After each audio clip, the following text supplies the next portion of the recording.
ભારતમાં ટકાઉ અને ઉર્જા કાર્યક્ષમ બાંધકામને પ્રોત્સાહન આપવા માટે સેન્ટ ગોબેઇન અને સીઈપીટી યુનિવર્સિટી વચ્ચે મહત્વપૂર્ણ ભાગીદારી કરવામાં આવી છે। આ સહયોગ હેઠળ હવામાન અનુકૂળ ટેક કોમન્સ સેન્ટર સ્થાપવામાં આવશે, જે બિલ્ડિંગ સાયન્સ, ટકાઉપણું, ઉર્જા કાર્યક્ષમતા, પ્રોટોટાઇપિંગ, કૌશલ્ય વિકાસ અને ઉદ્યોગ આધારિત સંશોધન માટે મહત્વપૂર્ણ મંચ બનશે।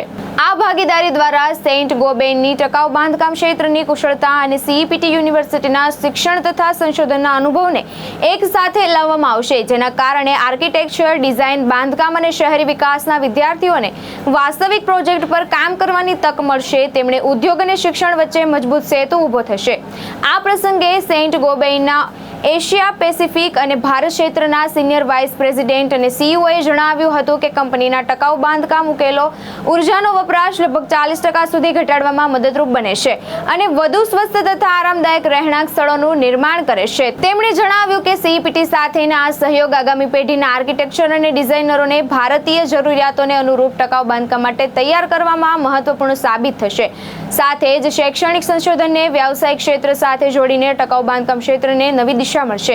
सेप्ट और सेंट गोबेन के बीच में हो रहा है। इसका एक ही उद्देश्य है कि किस जो टेक्नोलॉजी अपने देश के लिए अच्छा है, कंस्ट्रक्शन जब बिल्डिंग बनाते हैं उस बिल्डिंग को कैसे एनर्जी एफिशिएंट बनाए, कैसे उसकी जो पोल्यूशन, जो नॉइज़ पोल्यूशन है, ये सब जो चीज़ें हमें ज़रूरत है हमारे सेहत के लिए अच्छी चीज़ें हैं, ये सब चीज़ें हम कोलैबोरेट करेंगे, स्टूडेंट्स को समझाएंगे, स्टूडेंट्स उनके साथ में लैब में उनकी हैंड्स ऑन एक्सपीरियंस लेंगे और उस तरीके से हम लोग इस पूरे अवेयरनेस क्रिएट करेंगे और प्रैक्टिस भी उसका ज़्यादा होगा, क्योंकि जब कॉलेज में जब हैंड्स ऑन लैब मिल जाता है उसका एक सबसे बड़ा फ़ायदा ये है कि वो प्रैक्टिकल एक्सपीरियंस मिलता है कोई भी चीज़ों का।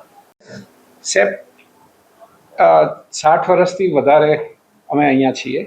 અમે architecture, urban planning, engineering, design અને અર્બન મેનેજમેન્ટ એન્ડ રિયલ એસ્ટેટમાં ભણાવીએ છીએ। અમારા સ્ટુડન્ટ્સ અત્યારે અબાઉટ 12,000 જેટલા છે। આખા દેશમાં નહીં, ઇન્ડિયામાં તો છે જ, પણ આખી દુનિયામાં ફરેલા છે। અને આ અમે જે ભણાવીએ છીએ એ સૌથી એટલું અગત્યનું છે કે જે 40%થી વધારે જે એનર્જી વપરાય છે આ દેશમાં બિલ્ડિંગોમાંથી વપરાય છે। અને એ જો 40% જે એનર્જી વપરાય છે એને અમે સારા એફિશિયન્ટ બિલ્ડિંગો બનાવીએ, ડિઝાઇન કરવાનું શીખવાડીએ, કન્સ્ટ્રક્ટ કરવાનું શીખવાડીએ તો એ દેશ માટે બહુ જ અગત્યનું છે। એટલે આ કોલેબોરેશનથી અમે અમે કરીએ છીએ તો ખરા, પણ અમે આ વધારે ઇન્ડસ્ટ્રી કનેક્ટ સાથે કરીને એનું જે પ્રોપોગેશન થાય એ વધારે થઈ શકે એવું અમે માનીએ છીએ। આ જે બિલ્ડિંગ બનશે એ અમે બધા પ્રિન્સિપલો, સસ્ટેનેબલ પ્રિન્સિપલ્સમાં વાપરીશું। અને અમે વાપરતા હતા, પણ અમે જે નવા મટીરિયલ આવ્યા છે, જે સેન્ટ ગોબેનના મટીરિયલ્સ છે, નવા મટીરિયલ્સ છે, જે ઇન્ટરનેશનલી જેમ શ્રીધર સાહેબે કહ્યું કે જેમ જીપ્સમ બોર્ડ જે બધા પ્રદેશોમાં વપરાય છે, આપણે ત્યાં વપરાતું નથી એટલું, અમે એ વાપરીશું। એનું જે ડેમોન્સ્ટ્રેશન થશે એ રીતે જે આપણા કન્સ્ટ્રક્શનમાં જે ઇન્ડસ્ટ્રીના ભાઈઓ બહેનો છે એ લોકોને જોવું હોય તો એ જોઈ શકશે। એટલે એ પ્રમાણે અમે નોલેજ પ્રોપોગેશનથી અમે એ વધારે કરી શકશું।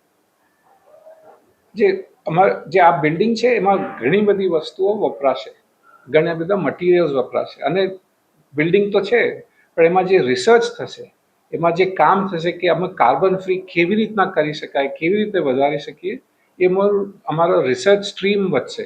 અને એ અમારા સ્ટુડન્ટ્સ બહાર જશે ત્યારે એ લોકોની પ્રેક્ટિસમાં એ વાપરી શકશે। અશ્વિન લિંબાચિયા, દ્રષ્ટિકોણ ન્યૂઝ, અમદાવાદ।